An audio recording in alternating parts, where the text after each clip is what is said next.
Tila magtutulungan na si Sam at George para mahuli nila ang mastermind ng Palashewski. Samantala tensyonado sila Roth lalo na itong si Wards dahil sa kanilang kinakatakutan na may ibang nakakita sa maskara na plinanta ito sa silid ni Ward. At bago pa man mangyari ang kinakatakutan ni Ward, agad nila itong dinispatcha para masiguro na walang ibang makakita at mapunta ito sa iba. Samantala sa kabilang dako, bago pa nalagutan ng hininga itong si Inigo ay may sinabi siya kay George na kailangan umano nitong magdobli ingat dahil hindi lang si Juliet at siya ang killer ng Palacios, kundi may iba pa. Ito ang tinatawag nilang mastermind at malaya itong pag-alagala sa labas. Ligtas na nakarating itong si George. Pero nanginginig sa takot itong si Ruth habang nagsumbong siya kay George sa nangyari kay Ward.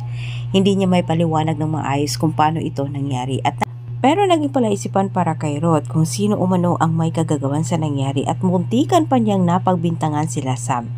Ngunit ipinagtanggol ni George itong si Samantha laban sa kanyang nanay at sinabi niya na may sinabi umano itong si Inigo sa kanya na hindi lang silang dalawa ni Juliet ang Palashewski kundi meron pa umanong tinatawag silang pinuno. Sinabi ni Ruth kay George na kailangan umano nilang malaman kung sino umano ang mastermind ng Palashewski bago pa umano makarating kala Royales ang patungkol sa maskara. Sa tingin naman ni George, alam na umano niya kung sino ang makapagturo sa kanila kung sino umano ang mastermind ng Palashewski. Walang iba itong si Juliet. Ngunit sa kanyang pagdating sa presinto, galit na hinarap siya ni Juliet. Mahinahon na pinaamin ni George itong si Juliet patungkol sa mastermind pero galit ito at umasa siya na sana'y maubos umano ang buong Palacios at natutuwa umano siya na meron pang mastermind. Dagdag pa nito kahit alaman umano niya kung sino ang mastermind ay hindi umano niya ito sasabihin.